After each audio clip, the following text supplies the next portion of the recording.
Ti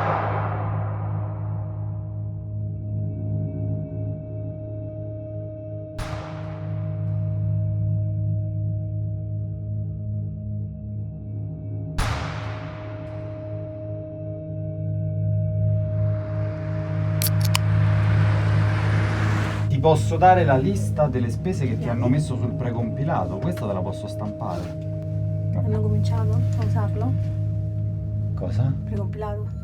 Penso proprio di sì. Vabbè, abbiamo visto... No, non c'ho statistiche, al momento non c'ho statistiche, però spero di sì. Che dice? Che ci hanno riscritto un'altra volta? Perché il problema non è tanto forze armate, sono tutti gli atti per i quali dobbiamo fare il calcolo noi perché in base al prestato servizio ci siamo pronti assolutamente. E quindi si deve aspettare il mese dopo. È venuto il Cusi con il generale Vergari, come sempre, che sono i nostri referenti, ma è venuto accompagnato questa volta da un colonnello che si occupa invece proprio dei sistemi informativi e della sicurezza. La loro preoccupazione qual è? È quella di, come posso dire, che terzi possano risalire alla loro forza militare, no? All'identità, all'entità delle forze militari dislocate territorialmente. Certo. Allora, questo colonnello dovrebbe essere più convinto che in realtà il fatto che suggeriamo noi, quindi l'utilizzo di organigrammi funzionali fittizi unito ai coni di visibilità e ruoli molto spinti fino al livello di foglia, deve essere assicurato che questo non consenta la ricostruzione degli organigrammi istituzionali e quindi organigrammi sia da un punto di vista delle sedi funzionale, territoriali di dipendenze, attività, sedi, perché lui ha detto ma chi me lo assicura? Quindi chi mi assicura che quindi possa essere poi ricostruito quello che voi invece cercate di nascondere? E noi potremmo pure dedicare una giornata, facciamo la mattina, ci vediamo qui, vediamo tutti gli aspetti legati alle misure di sicurezza, come è pensato Claudio Faino PA, che cosa facciamo. Poi dopo magari nel pomeriggio andare in via Carucci e vedere il data center, vedere quelle che sono le fondamenta, diciamo, piuttosto che l'aspetto prettamente logistico.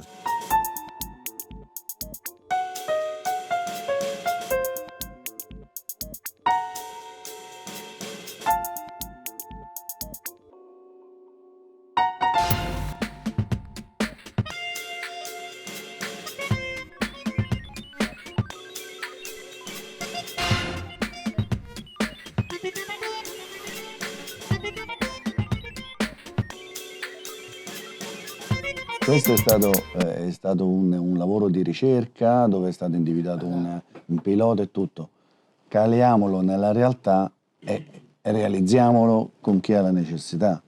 Cioè, cominciamo a portare a terra tutto questo. Io lavorerei su questo. Noi abbiamo avviato un progetto di private clouding all'interno della difesa che prevede una riduzione dei data center sia della difesa che delle forze armate, e quindi avremo un data center per ogni forza armata e 3 data center della difesa che fungeranno da business continuity su Roma. Oggi un progetto importante come quello di Claudio Faino PA è importante non solo, diciamo, dal punto di vista dell'aspetto prettamente tecnologico, ma è la vera potenza del mettere a disposizione in maniera open, quindi in maniera libera, sia i dati che le funzionalità.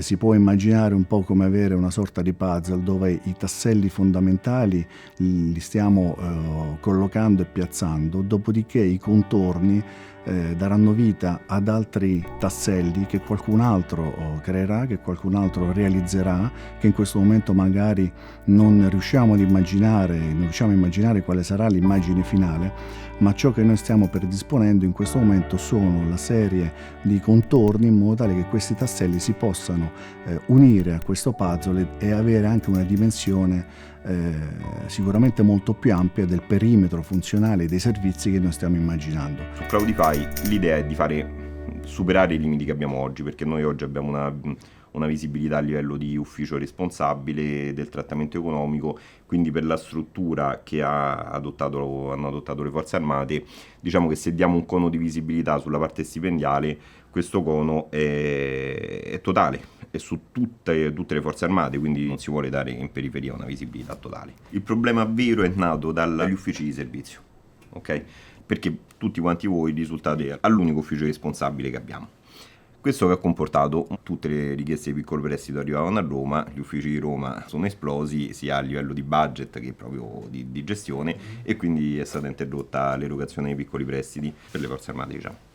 E quindi da lì insomma abbiamo fatto una serie di incontri poi all'INPS col generale, però questo è un problema che sicuramente andrà risolto, perché i militari alla fine la gran parte dei problemi che hanno sono le ritenute, tutte le ritenute che possono essere ritenute perché fanno un prestito o ritenute perché tantissimi hanno l'ex moglie o figli da mantenere, insomma. Siamo uno spaccato della società, Anche con la legge dei grandi numeri, ma con la vita che fanno è pure normale, insomma. E purtroppo cosa succede? Che se lo fa tramite self-service arriva su un EPA, ma non arriva sui sistemi delle forze armate. Quello ha un problema sul pagamento della rata, perché quel mese magari è andato sotto, non l'ha pagata, va al servizio amministrativo, il servizio amministrativo dice no, qua non hai nessuna ritenuta, invece no, la ritenuta ce l'ha perché l'ha messa direttamente lui su un EPA. Insomma, ecco, per superare questo, l'idea su Cloudify, sul nuovo NoPA, è di fare dei ruoli molto molto granulari, e l'idea è piaciuta sicuramente. Secondo me questo pezzo di chiacchierata lo devi tagliare. Sì. Questo qua forse non prende, perché stiamo parlando di cose che... Giampiero, Ludovico e i loro gruppi di lavoro il problema del cono di visibilità se lo sono posto, ma naturalmente le soluzioni rimangono riservate. Già a partire dal sistema attuale, comunque noi siamo sempre stati consapevoli di avere all'interno del sistema stesso un'enorme quantità di informazioni. Da questo è facile arrivare all'idea di avere un unico sistema che gestisca le informazioni totali, cioè tutte le informazioni di un dipendente, di tutta soprattutto la sua vita lavorativa, cioè dal momento in cui neanche viene assunto, ma dal momento in cui viene a fare un concorso, ad esempio. Cioè io potrei per esempio avere chi fa il concorso, poi comunque non lo vinci, ma io comunque le tue informazioni ce l'ho in qualche maniera.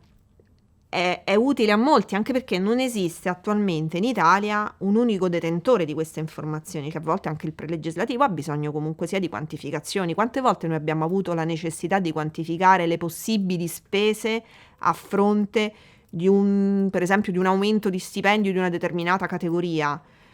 Poi diventa anche nello stesso tempo uno strumento per la singola amministrazione, nel senso che a volte il dipendente per esempio può chiedere un trasferimento perché vuole stare più vicino a casa o perché ha delle esigenze particolari, ma non sa che magari c'è un altro dipendente che ha l'esigenza opposta, no?